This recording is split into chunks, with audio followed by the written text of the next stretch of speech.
Petite vidéo rapide parce qu'on n'en a pas fait depuis un moment et parce qu'il a plu ce matin. Nous sommes le 11 mai et en fait on s'aperçoit que voilà, il y a eu tiens, quelle drôle d'idée d'avoir mis un arbre ici. On voit de tout au jardin des Fadas, c'est pas pour rien que ça s'appelle le jardin des Fadas. Donc ici on a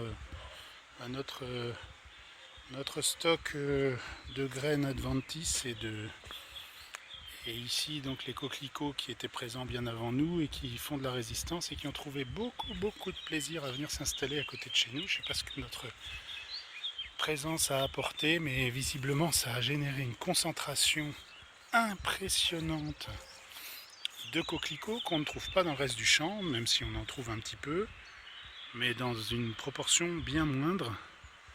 Là ici, est-ce que c'est le fait qu'on puisse pas piétiner aussi qui favorise la croissance du coquelicot, mais voilà, en tout cas ça marche bien le coquelicot. Ici il y a mes coquelicots que j'ai plantés un petit peu tôt dans la saison, les jaunes là, on voit des petites, voilà, il n'y a plus grand chose, mais ils étaient beaux la semaine dernière. Il y en a de nouveaux qui vont sortir.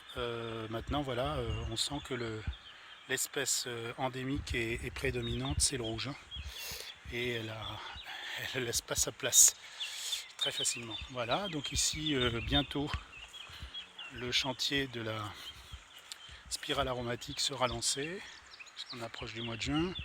Ici on a notre amandier qui va donner quelques amandes pour sa première année, on est content. Voilà, ensuite on a deux oliviers là-bas, un qui a été planté la semaine dernière et puis un autre qui est celui de Jean. Voilà. Ici un petit figuier qui ne donnera pas de figues cette année mais qui en donnera l'an prochain. Au pied on a mis un pied de potimarron qui nous a été gentiment donné par Frédéric qui a mis en place des ateliers pédagogiques sur le jardinage dans l'école primaire où sont de la Pointe Rouge. On a ici le pêcher qui a été touché par la cloque, alors on l'a traité avec de la décoction d'ail, on a coupé les branches, enfin les feuilles vraiment abîmées. Bon, je pense quand même qu'il va passer une première année un peu compliquée.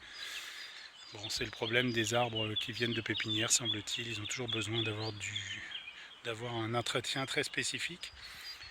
Là, il y a un nouveau rang, cette fois-ci d'oignons, qui a été planté. Ici le chien dent qui a été dégagé. Le deuxième est pas plus frais non plus, lui aussi un peu compliqué. Voilà, bon. C'est vrai que on veut pas mettre de bouillie bordelaise. On veut faire du plus que du bio. Et c'est vrai que du coup, il faut que nos arbres s'habituent. Et puis s'ils ne s'habituent pas, il faudra en planter d'autres qui s'habitueront mieux. C'est-à-dire à partir des noyaux. C'est le projet de l'été prochain. Récolter des noyaux de fruits qui nous plaisent et puis les mettre directement en terre pour avoir des arbres qui dans 4-5 ans donneront leur production.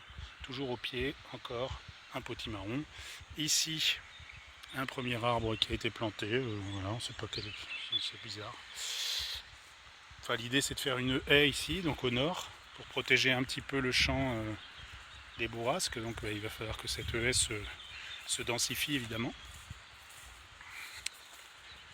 Voilà. Les pommes de terre qui se portent plutôt bien et qui ont été rebutées il n'y a pas longtemps. Oh là, il commence à pleuvoir fort, c'est génial. Il pleut au mois de mai à Marseille. C'est très bon pour le champ, donc on ne va pas se plaindre.